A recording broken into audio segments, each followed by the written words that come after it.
एक बरगद के पुराने पेड़ पर मोटा सा कौवा रहता था। वो दिन भर कांव कांव करता, आलस करके बैठा रहता और चोरी करके अपना पेट भरता।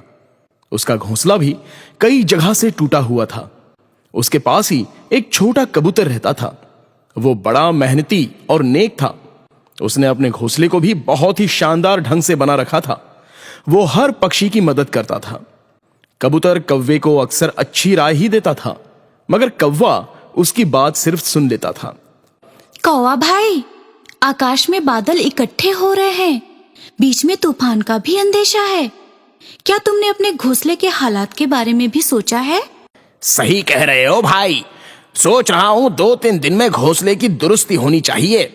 मौसम जैसा भी हो, उससे अपनी दोस्ती होनी चाहिए। कुछ देर के बाद कौवे ने पेड़ पर इधर उधर नजर दौड़ाई और उसे कुछ घोंसलों में खाने की वस्तुएं पड़ी दिखी। बस फिर क्या था, खाना चुराना और खाना। चोंच मारकर लपक लिया, मुफ्त का खाना चुरा लिया। चाहे जहां से मिले खाना, बस उसे था चुराना। उसे घोंसले से ज्यादा पेट की चिंता रहती थी। उसकी आलस ही फिर चोरी में बदलती थी। 3 दिन बीत गए और कौवा आलस करके बैठा ही रहा।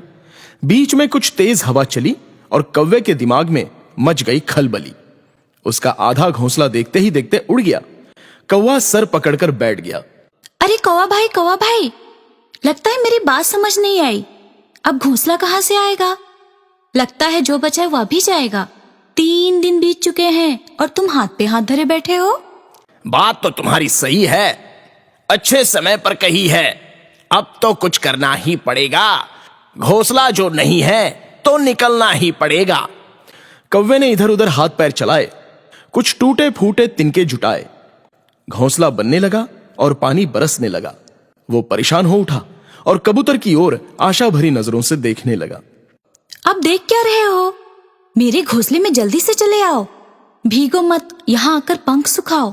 देखा, आलस का नतीजा इसी तरह पाओगे। अब संभल भी जाओ, वरना बहुत पछताओगे। कौवा कूद कर कबूतर के शानदार घोंसले में आ गया। कुछ देर के बाद बरसात थम गई। कबूतर ने अपना प्रयास जारी किया और देखते ही देखते एक छोटा सा प्यारा सा घोंसला बना दिया। कौवा फिर आलसी की तरह कबूतर के ही घोंसले में बैठा रह गया। फिर से बरसात शुरू हो गई। अब कौवा कबूतर द्वारा बनाए हुए अपने घोंसले में सुरक्षित बैठा था। कौवा भाई, समय मिलेगा तो मैं तुम्हारे घोंसले को और बड़ा बनाऊंगा। तुम्हें भी जुड़ना होगा, वरना अकेले में क्या कर पाऊंगा। बात तो सही कह रहे हो भाई। हमेशा सही सही कहने के बाद तुम्हारे हाथ में दही जम जाता है। कौवा बोला, बात सही है। बड़े बेशरम हो यार। ये भी सही है। तुम्हारा क्या होगा ये तुम जानो और तुम्हारा काम जाने। कौवा बोला, ये आधा सही है। अरे भगवान भी तो जानते हैं। बरसात का मौसम था, लेकिन बादल धीरे धीरे आकाश को छोड़कर कहीं और चले गए। गर्मी बढ़ी और अकाल पड़ गया। फसलें चौपट हो गईं। सूखे के कारण सभी जीवों के खाने के लाले पड़ गए। पंछियों को चारा न मिला और उनके बच्चों का भी भूख से बुरा हाल होने लगा। कौवे ने अपनी आदत नहीं छोड़ी और चोरी करने से भी वो बाज नहीं आया। कबूतर से पक्षियों का दर्द देखा न गया। वो उड़ते हुए गंगा मैया की शरण में गया। कबूतर बोला, हे गंगा मैया, जंगल के सारे पक्षी भूख से बेहाल हो रहे हैं। सब दाने दाने को मोहताज हैं। छोटे छोटे बच्चे जब बिलखते हैं तो दिल रोता है। मुझे अपने लिए कुछ नहीं चाहिए। यदि बच्चों की भूख मिटाई जा सके तो बड़ी मेहरबानी होगी। अचानक गंगा मैया के पानी में हलचल हुई और उसमें से आवाज आई। गंगा मैया बोली, हे कबूतर, तुम बहुत नेक और परोपकारी हो, अच्छे फल के अधिकारी हो। यहाँ से जब जाओगे, जहाँ चोंच लगाओगे, ढेर सारे दाने पाओगे। सबका कल्याण करो। जय हो गंगा मैया की, आपकी कृपा अपार है माँ। इतना कहकर कबूतर 2 गुनी गति से उड़ चला और अपने आवास पर पहुंच गया। उसने पेड़ के पास जमीन पर चोंच मारी और चमत्कार हुआ। वहां से तरह तरह के दाने और खाने के व्यंजन निकलने लगे। सारे पक्षी वहां दाने खाकर चोंच में भरने लगे। कौवा जब खाने चला तो उसकी चोंच ही नहीं खुली। वो हैरान और परेशान हो गया। वो रोने लगा, तड़पने लगा। ये तुम्हारी करनी का ही फल मिला है। चोरी और आलस का यही नतीजा होता है।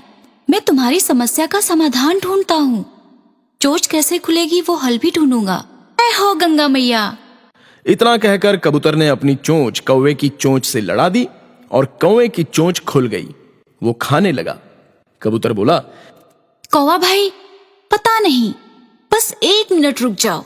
पहले एक कसम खाओ कि आज के बाद कभी चोरी और आलस नहीं करोगे। कौवा बोला, मैं कसम खाता हूं, आज के बाद कभी आलस और चोरी नहीं करूंगा। मेहनत से अपना पेट भरूंगा। कबूतर भैया को अपना गुरु कहूंगा। इतने में कबूतर ने खुश होकर आकाश की तरफ चोंच उठाई और नई नई बदरियां नजर आई। देखते ही देखते मौसम सुहाना हो गया। बरखा की बहार देखकर सबका मन दीवाना हो गया।